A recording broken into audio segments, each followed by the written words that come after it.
Before we dive in, you're invited to join me on December 11th and 12th for the Simply Profitable virtual retreat, just for women web designers who want to get clear on your vision, make over your money mindset, and map out your goals for 2026. Tickets are on sale now at webdesigneracademy.com/retreat, and together we'll press pause, figure out what you really want your time, money, and web design business to look like 12 months from now, and design your 2026 on purpose. So go to webdesigneracademy.com/retreat to get your ticket and all of the details. That's webdesigneracademy.com/retreat.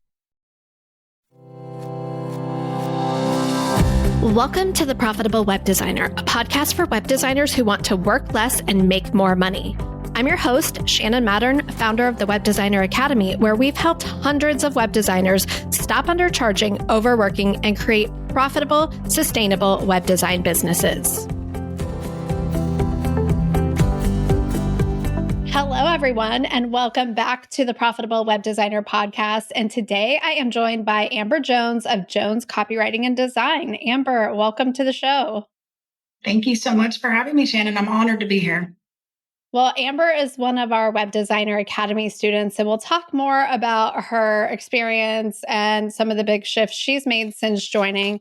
But before we get to that part of the story, I would love to get in the Wayback Machine and have you take me back to the beginning of your web design business journey. So tell me more about how you got started.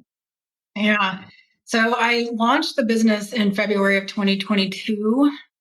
It was not a plan, but at the same time, it was a long time coming. And I'll explain why. I spent 20 years in the corporate world as a marketer. And I should have left the corporate world about 5 years before I did, because their values, my values, and their values just did not align. But I think everything happens for a reason, looking back on it.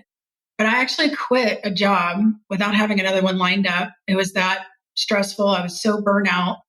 I didn't realize how burnt out I was until 3 weeks later when I started looking at LinkedIn for jobs. I would get to that portion of the job description where it said, you will be responsible for, and then it would list out all the responsibilities.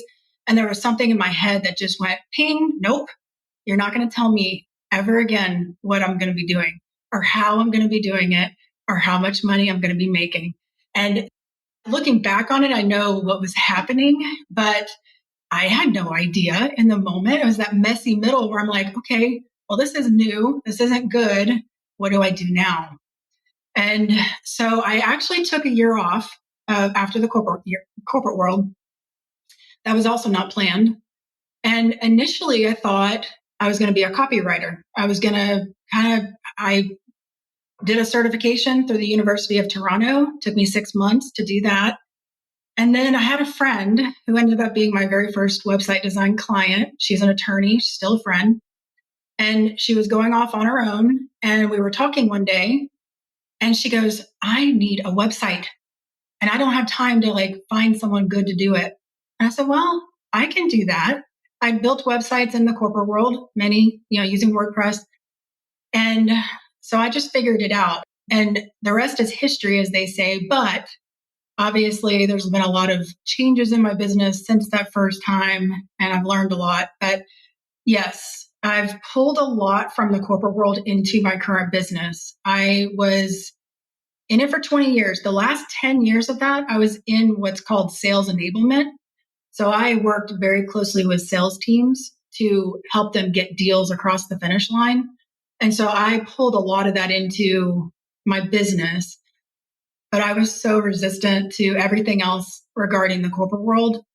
And I hope we can talk about that later too, because just recently I have become more open to pulling in more of the corporate me into how I run my business.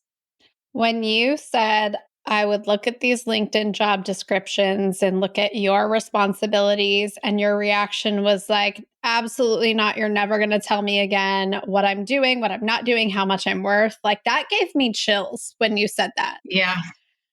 And I know that it was coming from a place of burnout. Now it sounds like it's very empowering to you to have had that version of you in there telling you, no more, this is it. Like, probably you're made for more than this. Mhm. This is not how it's going to be for your future. Did it feel empowering at the time? No, not at all. And it was confusing because I'm used to my brain working the way that I want it to. And with burnout, I'd heard about burnout. We've all heard that word, right? Mm-hmm. And I just figured, oh, well, burnout, take a few weeks off, rest, don't do anything. But that's not the kind of burnout that I was experiencing. It took me 6 months to recover from it. And when I tell you the most productive thing I did in that first 6 months after leaving the corporate world was doing the laundry once per week, that was it. Like, I don't have kids, I'm not married, so I don't have those responsibilities, but I could not function. It was actually kind of scary. And the weird thing is that when I get into something, I want to understand why it's happening. Mm-hmm. When I went to Amazon and was looking for books, blogs, articles, anything about actual true burnout, I really didn't find a lot. And that was surprising to me because I figured with everyone who's been in the corporate world for any number of years, everyone experiences that at some point, but you just kind of push it down and you just keep going. Well, I got to the point where I pushed it down so far and for so long. I figured out later that it took years. It was that burnout started years ago, not months prior to me leaving. So when I say it happened the way it was supposed to happen, Mm-hmm. looking back on it, yes, I understand that logically, but oh my gosh, when I was going through it, I thought there was something wrong with me. I thought, okay, I'm not cut out to be in the corporate world, even though I was doing very well. It was very confusing. And so you learn copywriting. Mhm. And then you said, I hope we get to talk about how I'm bringing myself back into the corporate world. Did you have a moment where you're like, I need to get so far away from everything that I learned that I'm just completely fresh start and like almost as if none of that had ever happened and none of those skills meant anything or whatever? Tell me more about that. Yeah, and that has been a recent realization for me just in the last week. It's funny how our brains work because it was all happening back then, right? But it took this long, 3 years later, for me to actually understand what my brain was trying to tell me. And so everything I learned in the corporate world, as far as because I did product marketing, I did account based marketing, which is hyper personalized content for very large accounts. I was in strategic marketing for the last 10 years. I was working with very high performing sales teams. So I was learning sales psychology and like why people buy. And I pulled all of that into my business right away. I pour all of that into every single one of my clients' websites. But when it comes to running my own business, I resisted how things are done in the corporate world for a very long time. What I've recently realized is that the way that the corporate world does things, it works. It does work. But I just had to adapt it for the way that I want to run my own business. So after I joined the academy, the Website Designer Academy, I joined in May. So it's only been 5 months, and there's been huge shifts in my business since then. So thank you for building that program. But one thing I realized was the outreach that you teach, the relationship marketing that and the systematized outreach that you teach in that program, that was a total game changer for my business. And I don't know why it took me this long to incorporate it. One thing was a really big challenge when I first started my business was I had no network. I mean, Yeah. yeah, I had a hard time finding clients, but I also didn't have any network. I mean, all my contacts were, in the corporate world. And so I started going to a lot of in-person networking events here in my county, which I'm lucky. The county that I live in is the sixth fastest growing county in the nation. It's just west of the Dallas Fort Worth area. So a lot of people moving here, a lot of businesses moving here. So I've got that going for me. But I've built that network over the past 2 years. And then when I joined your program, I realized I need to start leveraging that network. And ever since I started doing that, I'm booked out for the rest of the year. I mean, that didn't happen last year. So everything that I was resisting that sales outreach, that those salespeople that I worked very closely with, this is the same outreach, tracking leads, tracking deals, tracking your income, everything like that. Everything that they were tracking, I'm now tracking in my own business. But I think I was very resistant to it for a very long time because it was so corporate to me, but it's not the way that you teach it, if that makes sense. Well, yeah, thank you for saying that. And what I heard was that you knew you had to expand your network before you ever came to work with us. So you're like, I don't know anybody. I want to be as far away from corporate as possible. That was me too. When I left my day job, just to back up, when we talk about like how to do outreach, we start with low hanging fruit, right? We start with who do you know? And when I think about my day job, I'm like, the people that I spent the past 10 years with, day in, day out, every day, they're not going on my list Right. because that is not an option. And that was how that was for me because I'm like, I want to also get so far away from this situation that I don't want them to know what I'm doing. I don't like none of that. It just needed to have a clean break. Even though I was side hustling and building this business on the side, which added another layer of wanting to kind of keep the what do they call it, like the Chinese wall or whatever between Yes. what I was doing and another corporate term, right?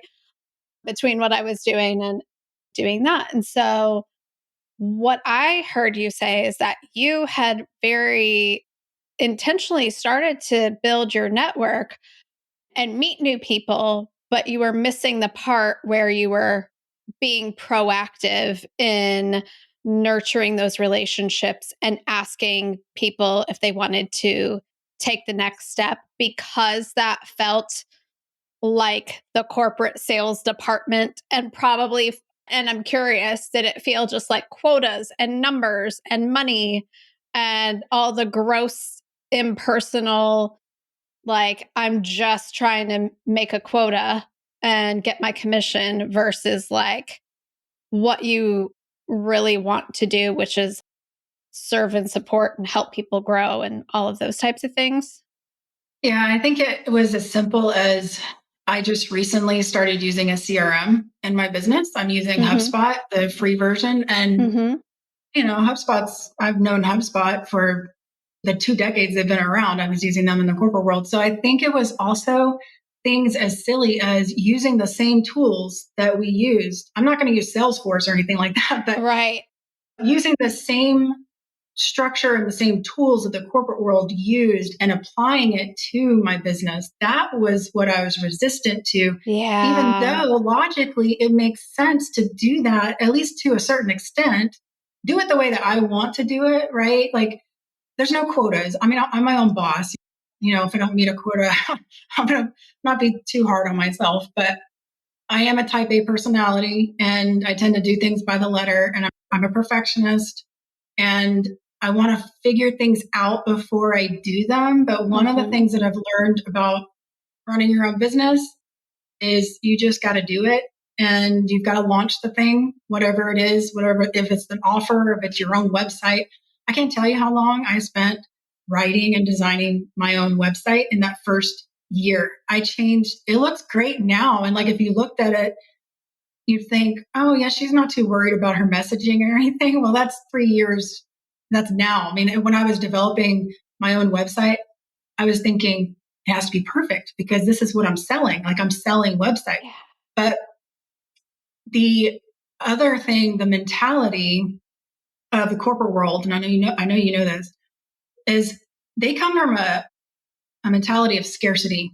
Like, there's only Mhm. so many promotions, there's only so many raises, and usually they're cost of living raises if you even get one. So I think people in the corporate world, they're kind of in survival mode. And in a lot of ways, yeah, we are too, running our own business. But I think because of that dynamic in that world, people tend to stab each other in the back. They tend to be all self interest. At least that was my experience. And I wanted none of that. And when I started building my network here in this county, the city that I live in, it's growing. It's definitely not a small town, but it still has that small town feel to it. I'm an introvert. I'm not a shy introvert, but I am an introvert. So the thought of going to networking events, the way that I was picturing it was how it would happen in the corporate world because that was my experience. It's not like that at all. And in fact, if you had told me 2 years ago that I would actually love going to networking events and look forward to them, I would have laughed because the introvert in me would have no way. There's no way. I mean, but I actually do because it's actual genuine human connection. And I feel like now, I feel like I'm a very seen and an important part of a very tight knit small business community in the area that I'm in. And I've never experienced that. And actually, that actually gives me chills a little bit because it's so different than what I ever experienced in the corporate world. So I'm glad I experienced everything that I did in the corporate world because I think it pushed me out of it. Like it got so painful for me that I finally had to do something about it. But so I don't regret anything, but I kind of wish I'd left like 5 years earlier. I feel the same way. I think back on all of the things I learned from all of the experiences, and with as much distance as I have now, I'm like, so much of that has really helped me lay groundwork for a Mhm. lot of the things that I do to like run my business. And I can totally see how even just logging into HubSpot with the level of severity of the burnout that you describe, how that could just be a bridge too far to even log in to HubSpot and use that as your system. But I'm curious, like, if the version of you 2 years ago would be surprised that the version of you today, like, is a connected, thriving part of a community, what compelled you to go to the first one in the first place? I had to. I Yeah. had to go. I had to. When I describe, I had like my family also lives here. My parents live here and they live in another part of town, of course. I knew them. And then my brother lives north of Houston. And so Yeah. my family is here, but I didn't have very many friends in this area. And the first thing that I did, and this was a game changer for me too, I joined BNI, the Business Networking International, Hmm. and highly recommend that to anyone who's starting out with no network and you want to quickly build your network. This is not a promotion for BNI, but it works if you do it. And I met we had 35 people in our chapter. And so you meet a lot of people very quickly who are also on the same path that you're on. They're trying to grow their business. And you get to stand up and talk about your business. You have about 45 seconds. So you get really, really good at giving your pitch. So I did that first. And then I joined both chambers of commerce. There's Hmm. two in my area.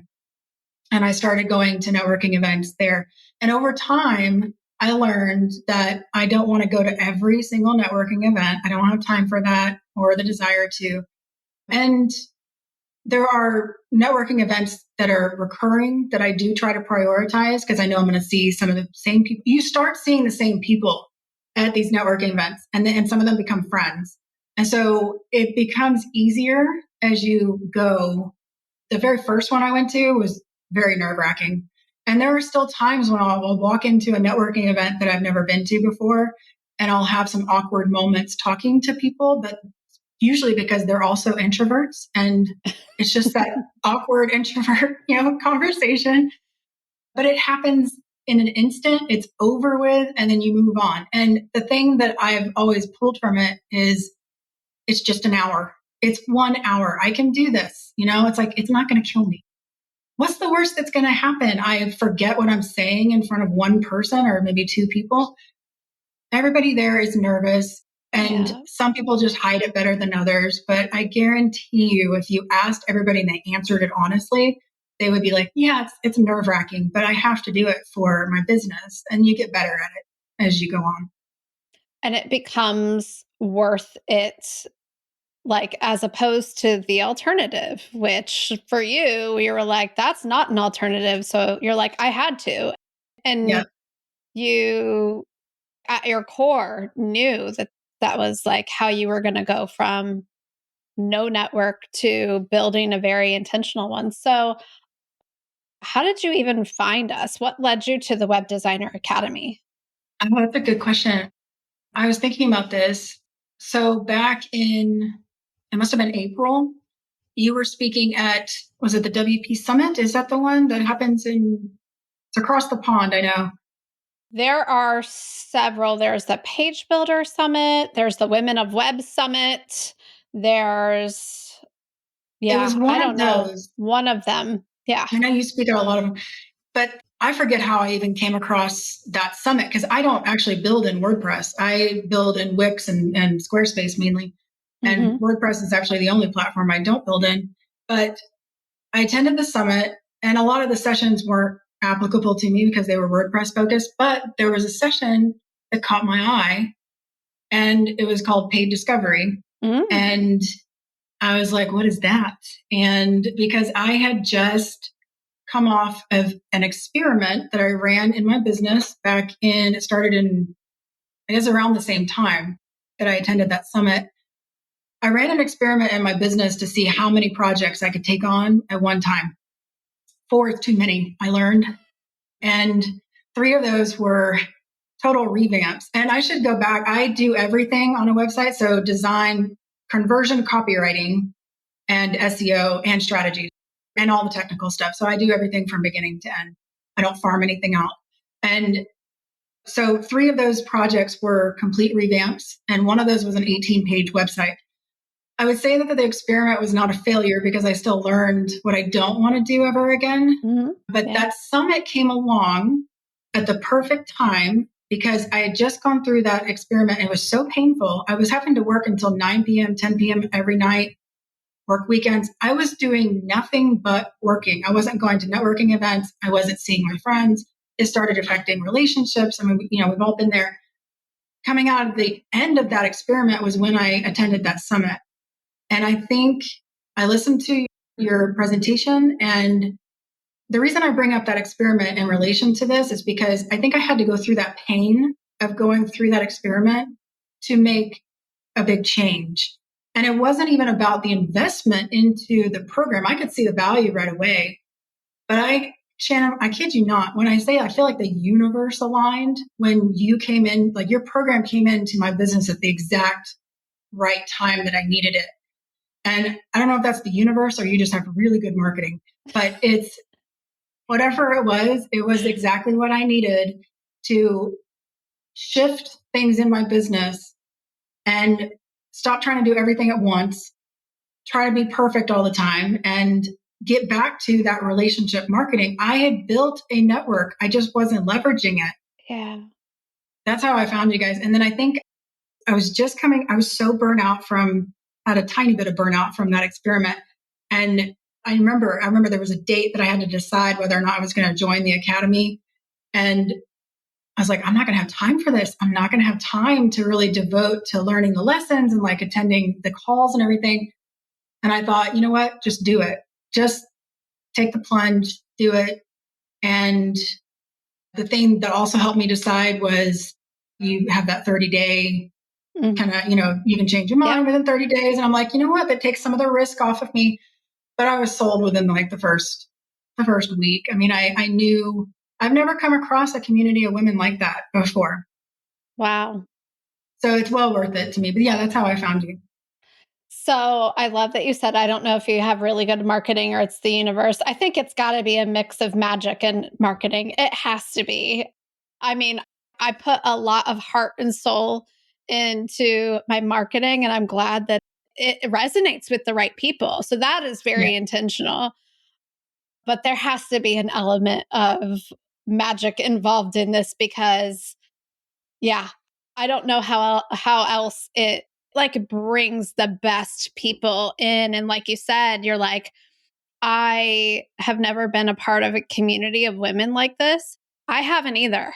And I'm honored and in awe every day of the women, the stories, the challenges that they experience, the vulnerability the effort that they put in, the drive, the desire to overcome, like the things that they create as a result.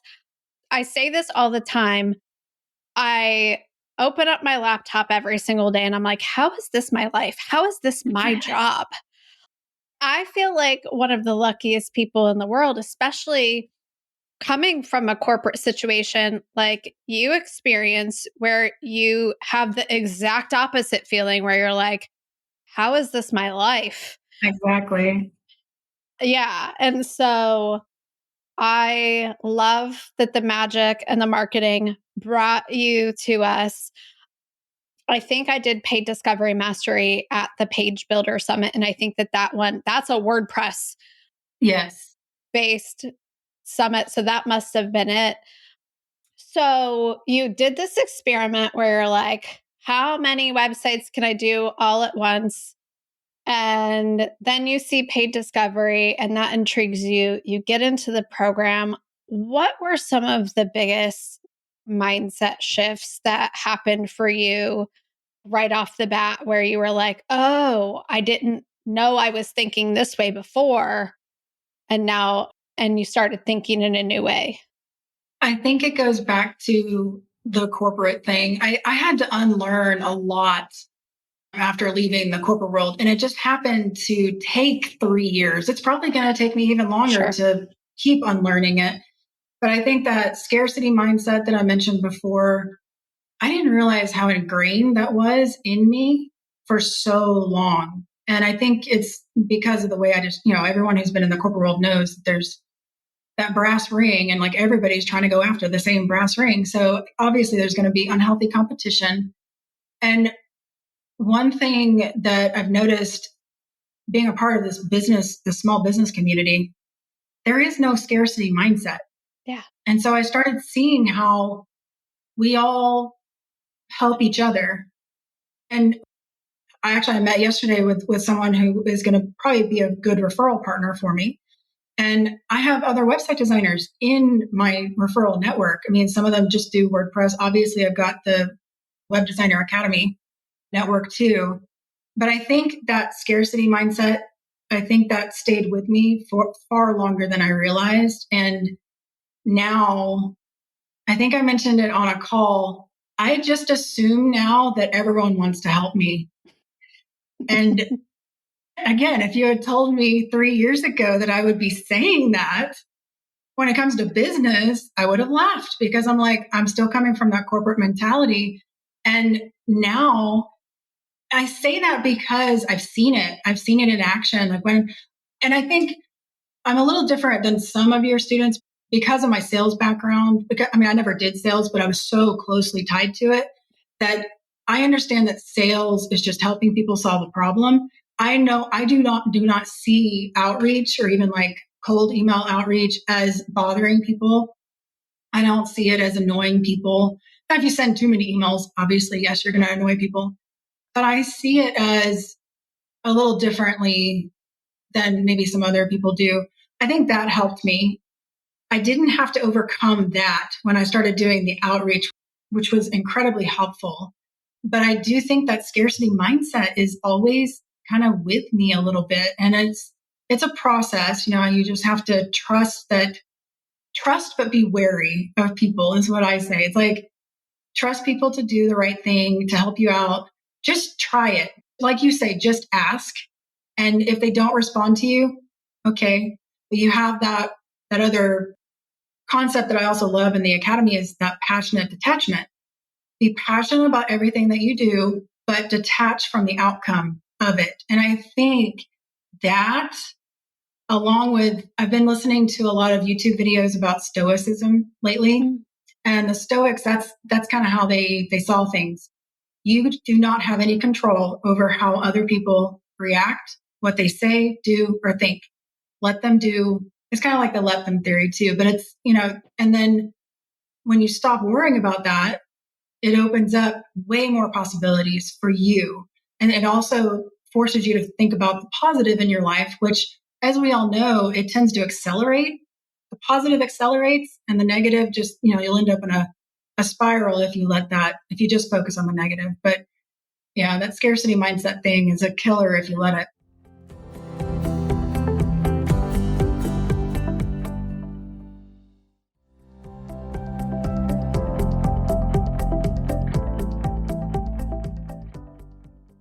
That quote that you said, it was in one of our marketing momentum workshops one day. I think you came to do Mhm. marketing.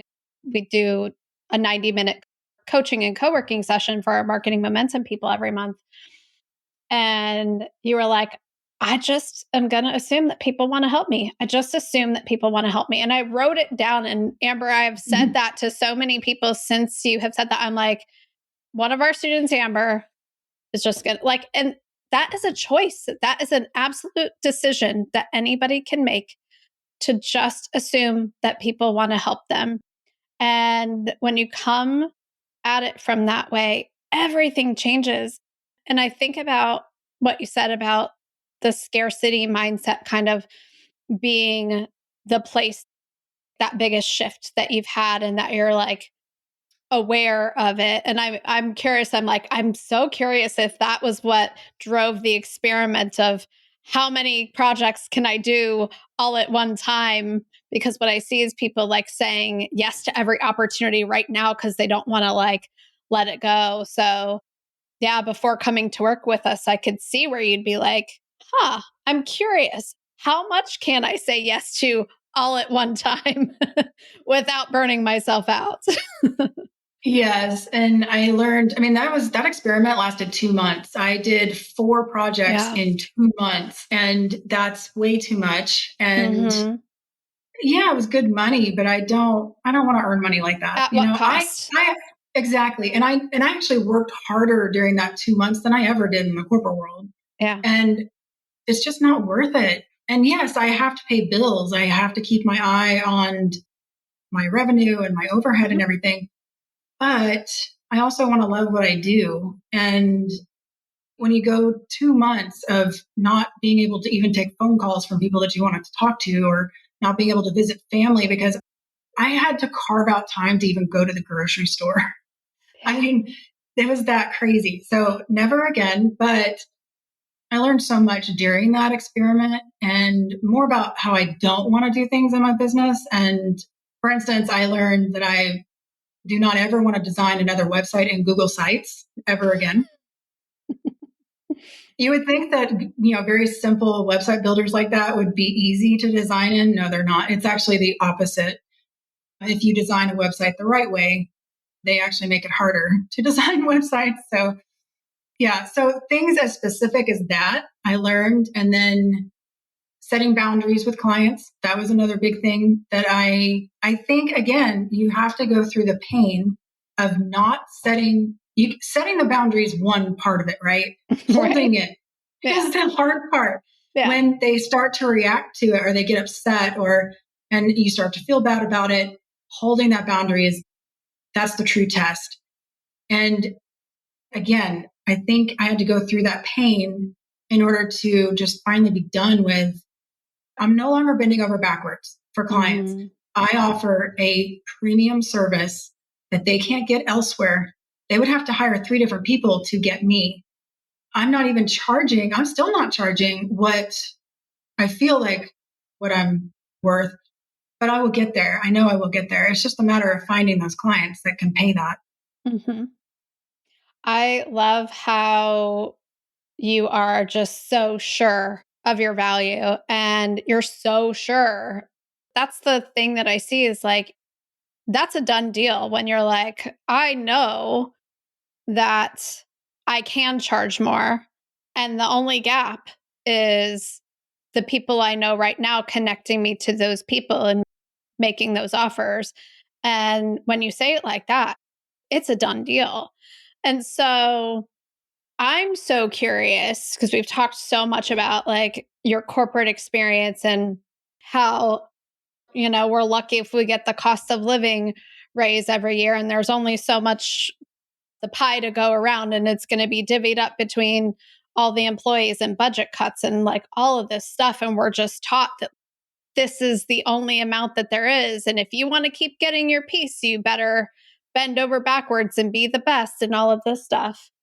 So then you go out on your own and you start working for yourself, how has your pricing mindset evolved from like, oh, this is what I was worth from paycheck in corporate to this is what I think I can charge clients, to like your most recent win where you're like, I just charged 20,000 for this project. Like, tell me about that evolution. So that was a pretty big jump for me. I'm working on a website. I just finished the development phase of it this past Sunday. It's with the client for review so far. His feedback is amazing. And that's the $20,000 project. It's 35 pages though. So it's a huge website, the largest website I've done. I think the largest I'd done before that was 18 pages. And I do use AI to help me write the first draft of copy, but you should see the conversations that I have going back and forth between ChatGPT because it's not a conversion copywriter. And I still have to go in and use my human brain and what I know is right about copywriting. And, you can teach tell it along the way. Exactly. And it is getting better, but I still put so much strategy and so much thought into even writing one page of copy. But before that, I think the highest price I charged was 7,000. Wow. And that was for more of a typical size website. I think that one was about 7 or 8 pages. I try to charge, where I've ended up seemingly is about $1,000 per page, but I don't say it that way. Right. I meet with each prospect. I figure out what they actually need versus what they're saying they need. And then I put together custom proposals for everything. But when I first started out, because I looked this up, my first client, I charged $1,500. It was a single page website, but it also included, I think, business cards and something else. And I'm not a graphic designer. I never claimed to be, but there were other things in addition to the single page website. And I charged probably a third of what I was actually worth in like the first year. And I think for me, I just started adding like 20% or just started, it's not an exact number that I would add each project. But I think as my confidence grew, I knew the value is there. I knew I was undercharging because I could do research to find out if you just hired a copywriter, I was charging my clients actually what a copywriter would just charge for writing the website. And I'm a conversion copywriter. I'm a certified copywriter. I mean, I have the training, I have the experience. But what I found was that the market, when I started talking to small business owners, they didn't even know what a copywriter was. So I had to learn how to reframe what I do, describe it in a way that small business owners can understand. Because copywriting is just, unless their background's in marketing, they're not going to be familiar with that term. So it's been kind of a balance between what I know I'm worth and what I can actually charge, what the market can hold. Because if I don't find some place in the middle of that, I'm going to lose out on deals. And I don't want to do that. So it's been a balancing act for sure. I'm still not there. This $20,000 project, I feel very lucky to have landed. And he's a great client, but it's a huge project. It's the only one I've been focused on. It's been 2 months now. Mm-hmm. So what is that balance? Do I just take on really, really high value projects, but fewer of them throughout the year? Or do I take on more clients, but at a $4,000 or $5,000 rate? And I'm still figuring that out. Yeah. That kind of ties back to the paid discovery piece, because when you're saying this, I'm thinking paid discovery. And the reason I'm thinking paid discovery is like, that really allows you to customize your price to a project too, in terms of ROI. Like, and when you're looking at, and then determining is this going to be a project that I know I'm worth $1,000 a page. Mm-hmm. This is a 35 page project. That could be $35,000. package matrix it, do I think there's an option in here, like based on the paid discovery piece, the portion where like you go through and you figure out the strategy for the client, you understand their goals, the ROI, what's possible for them. Are those numbers aligned with what I know I'm worth and what I'm charging and what this client can bear, this specific client could possibly bear? And then with our package matrix strategy, then looking at like, well, based on this, what can I offer? So the reason I say all of that is like going back to paid discovery, I think it helps you do some more experimentation of, I don't know if I have to make this decision right now. Do I just go after high end clients? I can use paid discovery to explore and test and see what I can really create. And then as you're iterating your way to, like you said, I know I can charge more. And those high dollar clients are out there. And you're just Mhm. stepping stoning a word? That sounds right. Stepping stoning your way to those higher clients if you want them, or you find that sweet spot where you're like, oh, I found the sweet spot. I'm bringing all these skills from corporate. I think you said some terms earlier that I hadn't heard that I'm like, oh, that's fascinating. But like the sales adjacent things that you were doing, and you're like, oh, I see how I can apply this to any business. So I think all of that is to say is like, you get to decide. And you said, I haven't figured it out yet. And it's almost like maybe there is something to figure out, but maybe there's just an exploration and allowing it to unfold however it gets to happen and just make lots of money and have fun along the way. It's so funny you mentioned that because just 2 days ago, so I finished the development phase of this huge website, right? My brain's been completely tied up on that.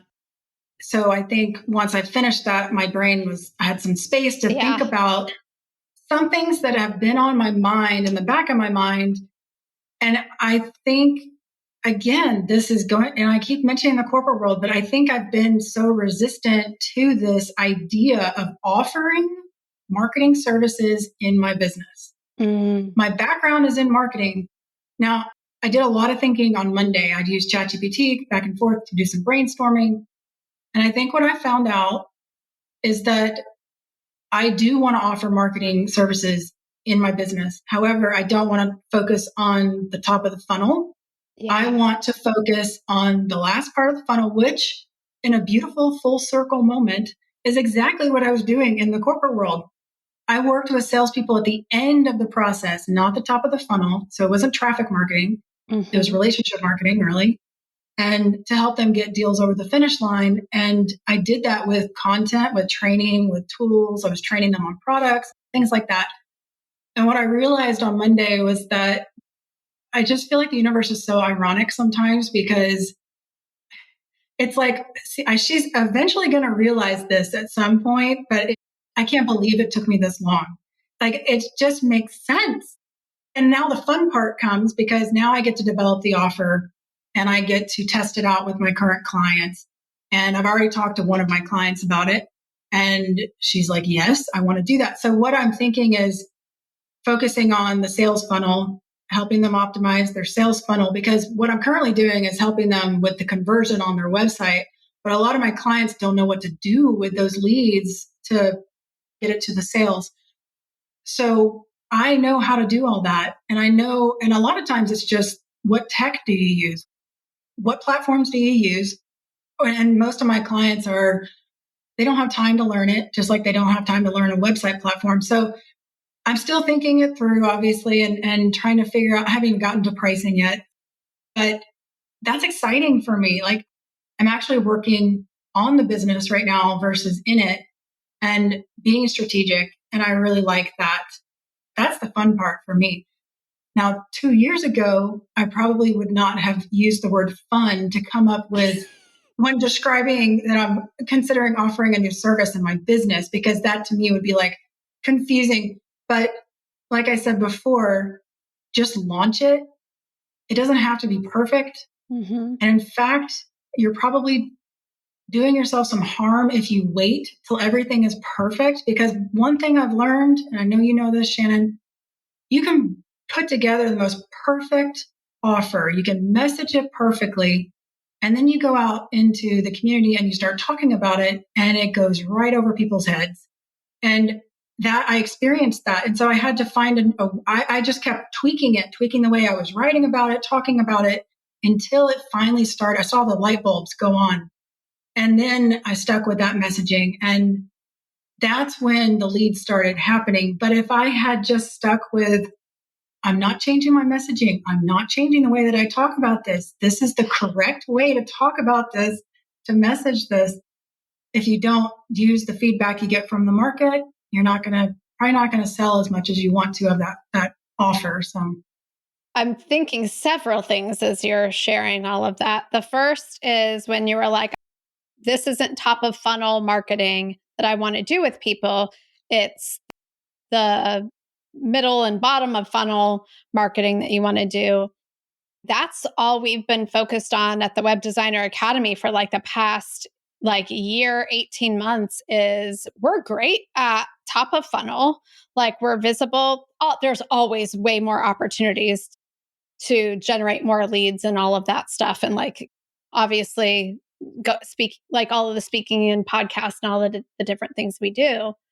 But where I was experiencing challenges and where I think a lot of businesses are underserved is exactly what you're talking about, which is, yeah, great, you're doing all of this work to get people there, but where are they getting stopped? And I've talked on the podcast about my American Ninja Warrior course customer journey with like 10 missing stepping stones and maybe some spikes along the way and all of these things that we did that we didn't realize that we were doing, that we were dismantling and putting like a 30-day trial in and like all of these different things, strategically working on building that. And when you were talking about like, this is what I did in corporate and sales is helping, and I supported the salespeople to help lead their people across the finish line. I don't think you said it exactly like that, but that's the yeah. work that you did very strategically, I'm sure very data driven.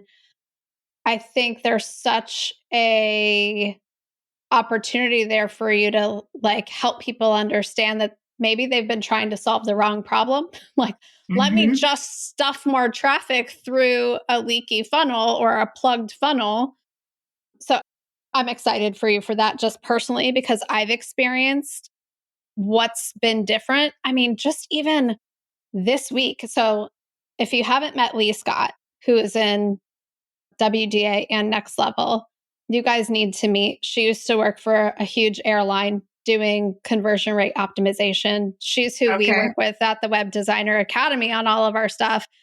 And you two would totally hit it off and you think very, very similarly. But she was just like, hey, I think we need like a pricing calculator, an ROI calculator. I think you need to like give people a way to actually do the math on what the Web Designer Academy costs versus like what's possible for them when they implement the strategy. So she created one. We put it on the website not like 4 days ago, and it is like blowing up my inbox with, and I'm like, how are this many people even like on the site at any given time? We're not actually capturing leads from this calculator, but I Mm-hmm. think we might now because we're like seeing how many people are using it. But just little things like that, that's like, oh, just one little extra tool to help people feel more confident about this decision. Yes. And I just got really excited when you shared all that. But you have so much knowledge from one of my business coaches told me that there's profit in the pain. Yes. There's profit in the pain. And she was my coach when I was like still working at corporate, trying to figure out how to make enough money to replace that day job salary because I had the golden handcuffs on. And she was like, Shannon, you're going through all these challenges. I know you hate this job. I know you've worked with some really difficult clients and you've said yes to so many things just because you're trying to escape the situation that you're in and you're saying yes to anything. She was like, but I can promise you there's profit in the pain. And this is before the Web Designer Academy was even like a twinkle in my eye. I was still doing freelance web design and trying to build this like DIY course training business. And when you're saying like all of this corporate experience is coming full circle, all I keep thinking is like, there's profit in the pain. There's so much Yes. gold in that experience. And I think you've done a lot of good work to like heal yourself, Mm-hmm. like physiologically, is that the right word? And like Mm-hmm. neurologically from that you like now you're allowing all of that value that is in you to come out and be applied in new ways. And I'm really excited for Yeah, what's next for you. I am too. I don't know what it looks like exactly yet, but that's part of the fun. I just, if it doesn't work, then that's fine. But I've carved out some time in early December to work on that. And we'll see what happens. I heard, as you were talking, I was thinking of this analogy that I heard one time. And we all hear that expression, get out of your comfort zone and stretch yourself. Well, that doesn't sound very enjoyable. Like, who wants to do No. that? But I heard, and this ties back to a lot of what we talked about this entire call, is that it applies to networking. It applies to anything new that you have not done before. And yes, practice makes perfect. But the analogy that always helped me when I would have to, as an introvert, for example, putting myself out there to networking events, being seen in the community, and all these things. Oh, what if people don't like me? Or what if I don't say the right thing? Or, all these things that our brain comes up with, right? The analogy that helped me was it's like a rubber band. You're like a rubber band. You can stretch yourself just out of your comfort zone temporarily. But when you go back to where you were, that rubber band is going to be slightly bigger than it was Yeah. before. And I don't remember who said that. I heard it probably on a podcast or something. But I'm like, yes, like that my brain can accept.